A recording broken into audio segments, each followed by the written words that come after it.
नमस्कार। आप सभी तैयारी करने वाले अभ्यर्थियों को मेरे चैनल की ओर से ढेर सारी शुभकामनाएं। ऐसे अभ्यर्थी जो बिहार राज्य से बिलोंग करते हैं और बिहार में शिक्षक बनने का सपना देख रहे थे, तो ये खबर उन्हीं के लिए है। वास्तव में उनके सपने को पंख लगने वाले हैं और आज एक अधिसूचना जारी हुई है सरकार की ओर से, और ये अधिसूचना विद्यालय अध्यापक के लिए है। इस सूचना में ये प्रकाशित किया गया है कि राज्यपाल ने अपने अंदर निहित शक्तियों का उपयोग करते हुए, जो उसे संविधान द्वारा प्रदत्त हैं, अनुच्छेद 309 के अनुसार प्राथमिक, मध्य माध्यमिक, उच्च माध्यमिक, उत्क्रमित उच्च माध्यमिक एवं नवस्थापित उच्च माध्यमिक विद्यालय में विद्यालय अध्यापक के पद पर नियुक्ति एवं उनके सेवा शर्त को विनिश्चित करने हेतु नियमावली बनाई गई है। सबसे पहले आप देखेंगे तो यहाँ पर संक्षिप्त नाम दिया गया है, विस्तार और प्रारंभ। इसका संक्षिप्त नाम क्या होगा? विस्तार का मतलब ये बिहार राज्य से संबंधित है, और साथ ही साथ प्रारंभ कब होगा? तो जब इसे राजपत्र के रूप में प्रकाशित कर दिया जाएगा।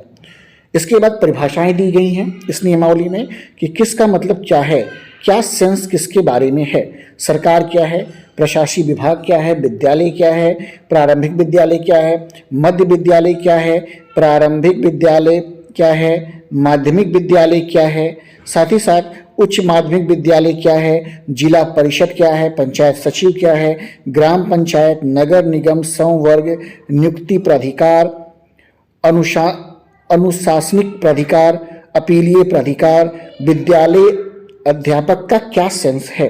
तो आप ये सब चीज़ें यहाँ से पढ़ सकते हैं, इसलिए मैं धीरे धीरे स्क्रॉल कर रहा हूँ इसे। तो आप देख सकते हैं क्या मीनिंग यहाँ पे दी जा रही हैं सभी चीज़ों का।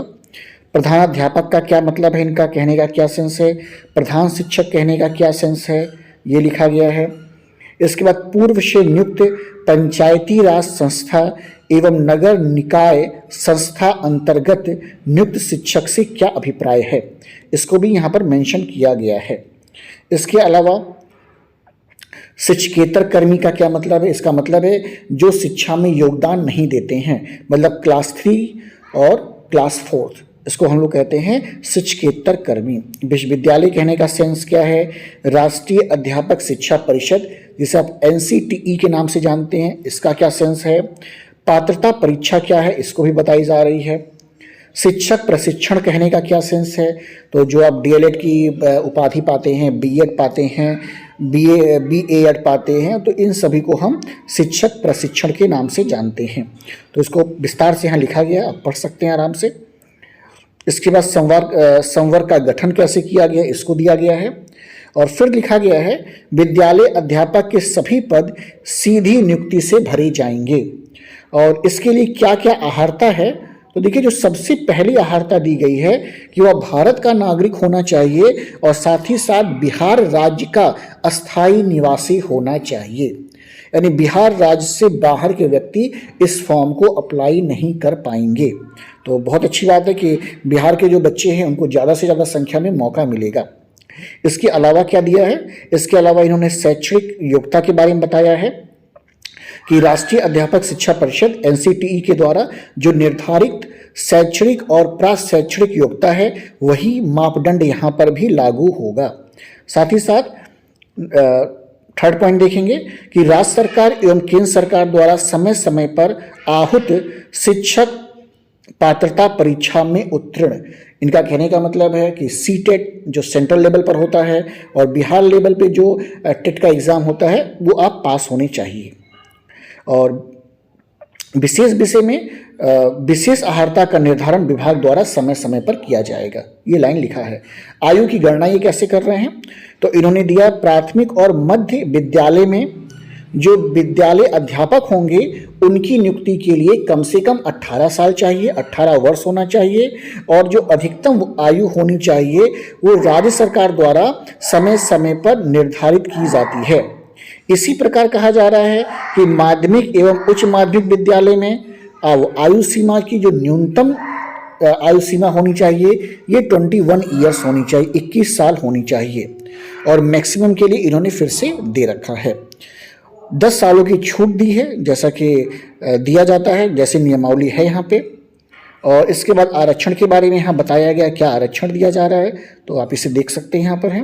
नियुक्ति की प्रक्रिया कैसी होगी, इसको इन्होंने यहाँ पे विस्तार से बताया है कि शिक्षा विभाग द्वारा विद्यालय अध्यापक के पद पर सीधी नियुक्ति हुई हेतु जिला स्तर पर रिक्त पदों की गणना कर रोस्टर क्लियरेंस के साथ आरक्षण कोटिवार अधियाचना आवश्यकता अनुसार आयोग को भेजी जाएगी और सीधी भर्ती हेतु अधियाचना की आलोक में आयोग रिक्तिकाओं के सापेक्ष संख्या विज्ञापित करेगा। और फिर क्या करेगा, फिर आप यहाँ पे देख सकते हैं। फिर परीक्षा फल का पैटर्न बाद में बताएंगे, सारी चीज़ें। कोई अभ्यर्थी 3 बार परीक्षा, अच्छा एक बात और जो सबसे इंपॉर्टेंट है कि कोई अभ्यर्थी इस नियमावली के अंतर्गत 3 ही बार आप एग्ज़ाम दे सकते हैं। तो बहुत अच्छा किया है कि बार बार जो रिपीटिशन होता वो अब नहीं होगा, तो 3 बार ही आप इसको दे सकते हैं।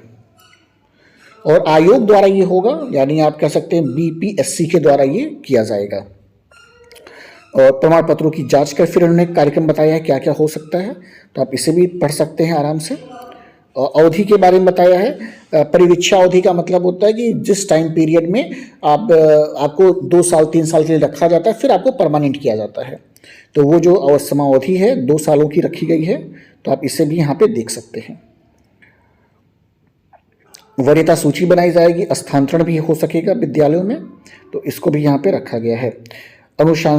अनुशासनिक कार्रवाई के लिए सेवा शर्त बताया गया है, अनुकंपा के आधार पर भी ये आपको मिलेगा। आचार संहिता लिखा गया है, शिकायत या अपील के लिए भी बताई गई है, प्रकरण बताया गया है, यहाँ पे आप पढ़ सकते हैं आराम से। तो ये बातें, और फिर इसके प्रतिलिपि को बताया जा रहा है। सबसे अच्छी बात जो शिक्षा मंत्री हैं उन्होंने कहा है कि सभी कर्मी राज्य कर्मी का दर्जा प्राप्त करेंगे और इनका वेतनमान बहुत ही आकर्षक होगा, बहुत ही अच्छा वेतनमान दिया जाएगा। राज्यकर्मी की सारी सुविधाएं इनको दी जाएंगी, तो राज्यकर्मी जितनी भी सुविधाएं पाते हैं ये सारी सुविधाएं ये इनको मिलेगा। और जो एग्ज़ाम है ये BPSC के माध्यम से कराया जाएगा, तो BPSC आयोग के द्वारा ही एग्ज़ाम लिया जाएगा। और जो सबसे इम्पोर्टेंट बात यहाँ पर निकल करके आ रही है कि शिक्षकों का अगर देखा जाए तो टोटल जो है 2.25 लाख, 2.25 लाख ये शिक्षकों की भर्ती आने वाली है, तो बहुत बड़ी संख्या है 2.25 लाख। और साथ ही साथ अगर हम देखें तो क्लास 3 और क्लास 4 का, तो क्लास 3 और क्लास 4 का लगभग शिक्षा मंत्री जी ने कहा है, माननीय शिक्षा मंत्री जी ने कहा है कि 40 से 50 हज़ार, तो बहुत ही अच्छी संख्या में भर्ती आने वाली है। और आप इसी पे लग जाइए, निश्चित रूप से आप सफलता प्राप्त करेंगे। तो ये एक बहुत ही इम्पॉर्टेंट न्यूज़ था जो आज आप सभी को बताना था। और इसमें काफ़ी अच्छी खासी वैकेंसी आने वाली है, तो बिल्कुल इस पर तैयारी में लगे रहिए और निश्चित रूप से सफलता आपको होगी। अगर आप लोगों से संबंधित कोई भी जानकारी मेरे पास होगी तो निश्चित रूप से मैं आपको साझा करूंगा। तब तक के लिए थैंक यू, धन्यवाद। अगर आप चैनल पर नए हैं तो चैनल को सब्सक्राइब करें, वीडियो पसंद आए तो लाइक करें, और अगर आपको कुछ पूछना है तो कमेंट्स करें। Thank you.